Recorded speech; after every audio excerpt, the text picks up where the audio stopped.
Good afternoon, students. How are you all? Hope you all are doing good. Okay. So, in commerce, today again we are going to continue the previous class, the recent trends in marketing. Okay. We have learned already the recent trend, what is e-commerce, what is e-business, then e-marketing, isn't it? Then we have learned the difference between e-marketing and traditional marketing, isn't it? Now some more trends available in the recent marketing. Okay, what are they? The first one, e-tailing. What is e-tailing? It is nothing but e-tailing, short form of electronic retailing. Okay, retailing we know, isn't it? We sell the goods and service to the customers or consumers.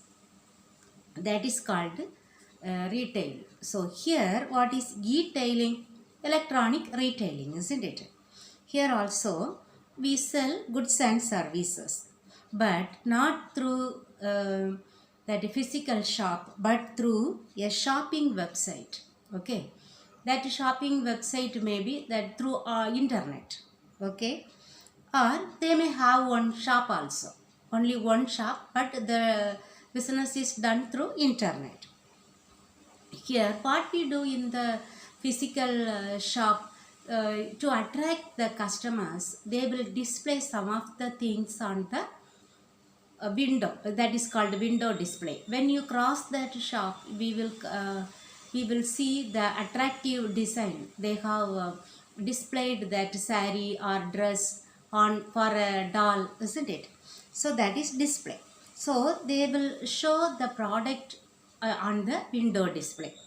In the same way, here also in the website shopping also, what they do, they will display the image of that products, that mean in different shapes. Okay, that the product will be displayed, and along with the display they will say the benefits and highlights of the product also, or their features, and they may say some of the offers, great offers they may give. Instead of no, for example, if you might have seen that advertisement in TV, one website, no, separate website, Naptal, you all might have watched in the TV. So they will show only limited stocks available. Those who are ready to buy, place the order immediately, only few stocks available, they will say, isn't it? So they may say, instead of the cost 5,000, now we pay for only 2,000. So what we will think, it is actually cost 5,000, so we are getting for 2,000, immediately we will place the order. So they will say the attractive offers also.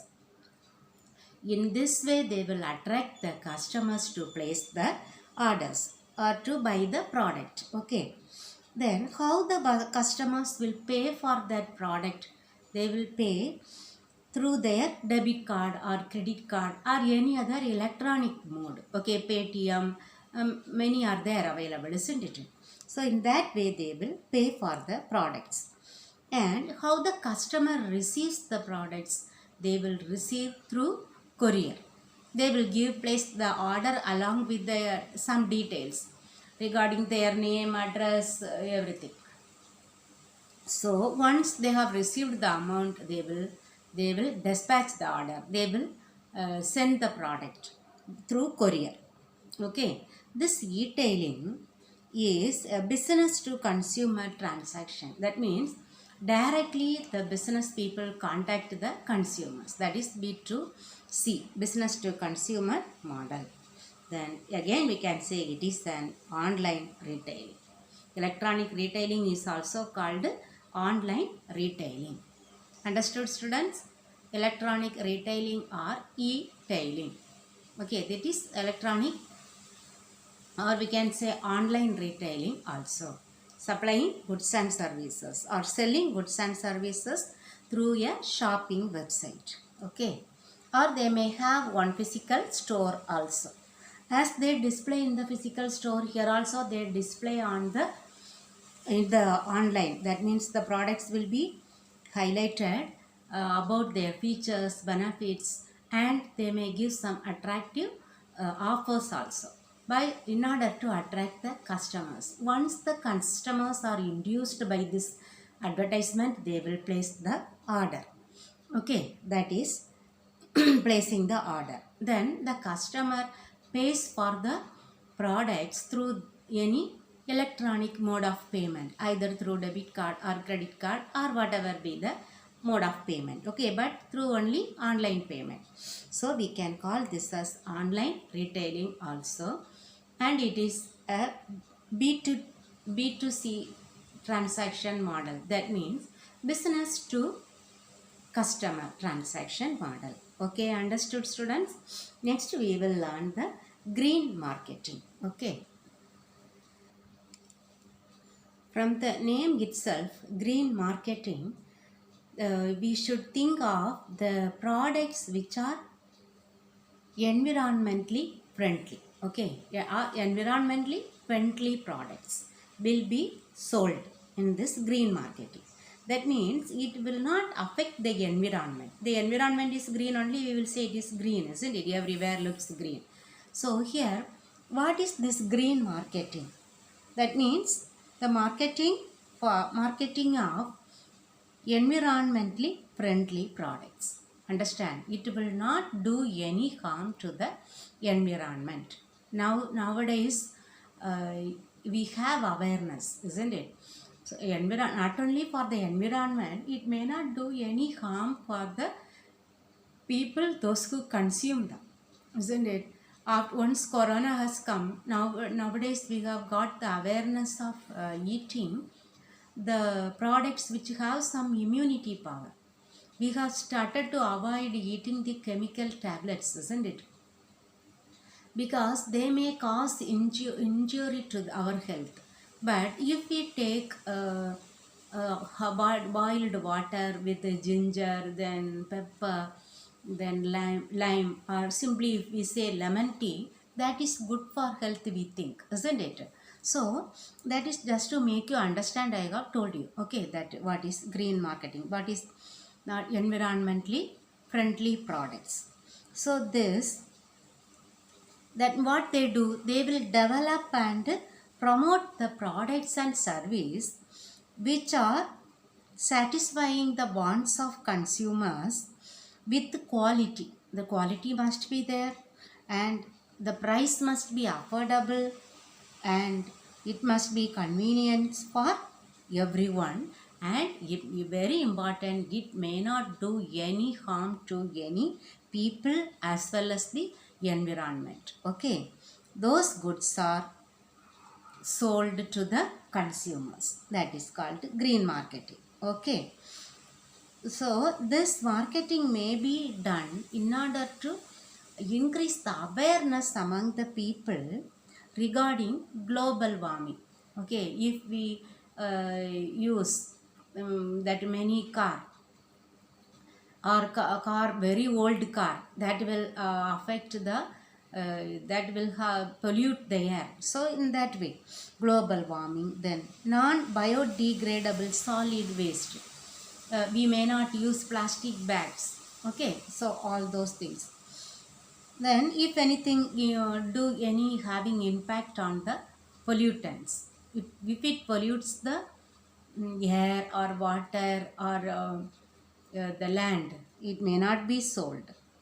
Okay, so green marketing is called by different other names also. Okay, environmental marketing, because it protects the environment. So environment marketing, ecological marketing, eco-friendly marketing, and sustainable marketing. Okay, nowadays almost all the consumers, they have awareness that there must be a competition between the um, people or the organizations, those who protect the environment, or those who harm the environment. Okay, so even people are aware that we must buy and eat only the products which are eco-friendly. That means which do good for the earth and the people on the earth, all the creation in the earth. Okay, Next one, social marketing. Okay, what is social marketing? Here we cannot market the society, but we can market the goods which do good for the society. That means, in short, they say we sell the social good. Okay, for a good that is done for the society. Okay, so it is one new marketing tool. Social marketing is a new marketing tool, we can say, because we have one aim. That aim of our marketing is to do something good to the society. Understand? So if I say one example, you will understand. If we ask the people not to smoke in the public areas, that is doing something good for the society, isn't it? Or telling them to do to wear the seat belt when they are driving, or while they are driving they have to follow the traffic rules, or they must follow the speed limits. All these are what is their intention? Intention is to achieve a social good. So it may be against any social evil also. They may not do any social evil. So we can say that marketing of social good, what we can say is anti-tobacco. It is against tobacco if we are marketing. Or anti-drug, then anti-pollution, doing something against pollution. Then telling people not to get dowries, that is anti-dowry. Then to follow the road rules and traffic rules, that is anti, then we can say that not anti road safety. Then to, in order to protect the girl children or child abuse, against child abuse. Okay, the protection of girl child. Then against the use of plastic bags, or many other reasons are there for in order to do a social good. So what this social marketing, they promote the consumption of socially desirable products. Okay students, in order to develop a health consciousness among the people, and they may not eat, or they may not do an act which is socially evil. Okay, in order to promote the socially desirable product, and at the same time they have to eradicate some of the social evils that is happening. So if we sell the paper bag, what we do? We are protecting the land against pollution. At the same time, that bag is biodegradable, isn't it? So it is eco-friendly product we are selling. So that is again that we are eradicating on social evil. Okay, so social marketing means one systematic application of the marketing philosophy or techniques to achieve the specific goal which ensures social good for the society. Okay, that is social marketing you have understood. The main aim of social marketing is doing some social good, maybe anti-tobacco, anti-drug, anti-pollution, anti-dowry, or for the road safety, or for the protection of girl child, or against the use of plastic bags. Okay, so this marketing promotes the consumption of only socially desirable products and developing the health consciousness among the people. Okay students, now rural marketing. Now rural marketing. What is rural marketing?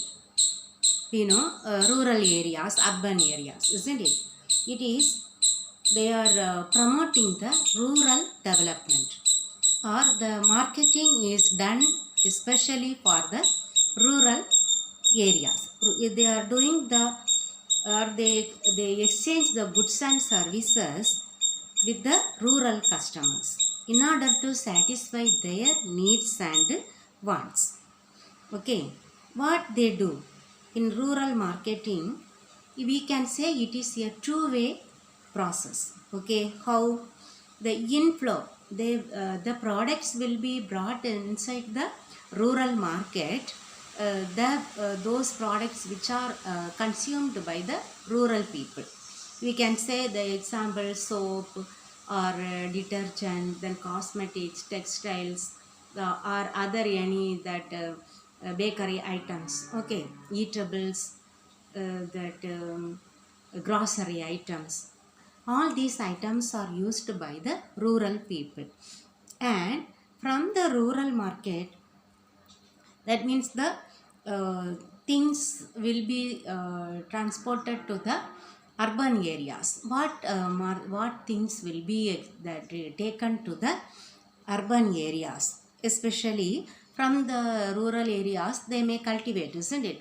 So agricultural products such as, we can say, the rice or wheat, sugar, cotton, or any other agricultural products that are sent to the urban areas. In some places, the rural marketing, even things will be marketed between among the same village only, same rural areas only. Okay, the movement of products will be within the rural areas. It will not be transported to the other urban areas, or from the urban to rural. No, it may be transported from one rural area to the other side of the same rural areas. Okay, so they are exchanging these products and services among the rural customers. Okay, either they will bring the products for the rural customers, or they may collect the products from the rural customers to the urban areas. Okay, then next marketing is service marketing. Service marketing.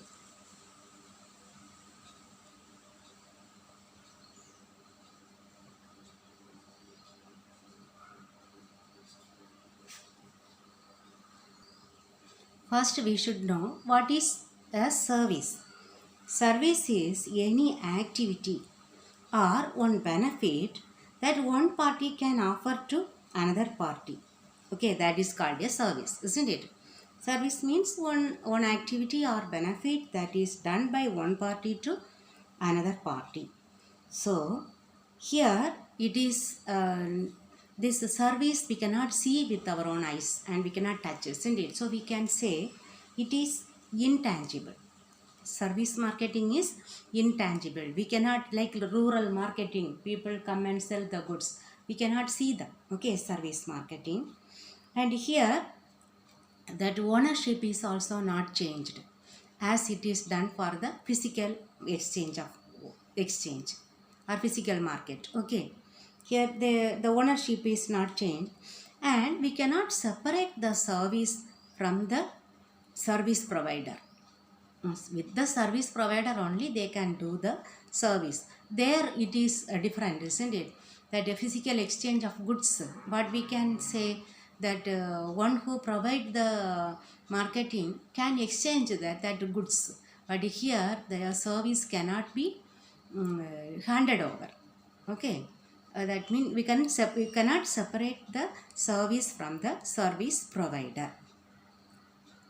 That is, we can say not service product. Okay, whether we can separate the service product from the service provider? No.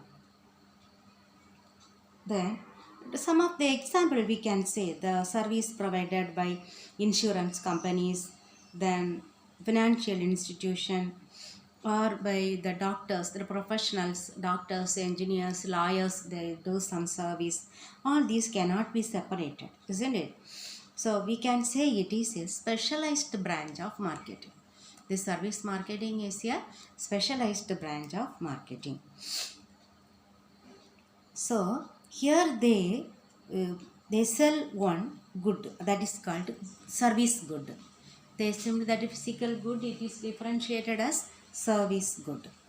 In that example, we can say that telecommunication, phone service we are getting, that all the television, that one will come under telecommunication.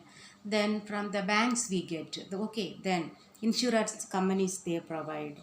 Then any tourism, any other professionals, as I said, all these are the service goods, okay. And not physical goods, service goods. When they provide that service, that is called service marketing.